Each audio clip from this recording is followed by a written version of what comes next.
Welcome to the slop farm. Enjoy the video. You start immediately. Position the page on a flat, protected surface and slide scrap paper under the edge. Shake the bottle 10 to 15 seconds. This disperses pigment and solvent, then dab a drop on scrap to confirm flow. You pick up the brush and, holding it like a pen, pull the liquid gently along the edge. Short strokes work best.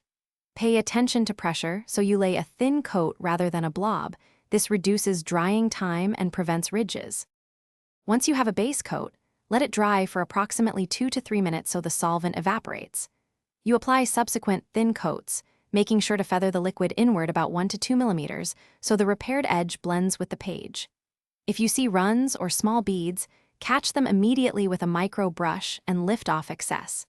If a ridge remains after full drying, very light sanding with fine grit smooths the finish. This layered approach prevents cracking and ensures a uniform look. To finish, inspect the edge under angled light and add one final thin coat where gaps remain. This evens color and sheen. Make sure the repaired area dries fully. If it remains tacky after 24 hours, move the item to a low humidity spot or add silica gel nearby to speed curing. If you encounter clumps or dried chunks, carefully scrape them away with a razor blade, then reapply thinly.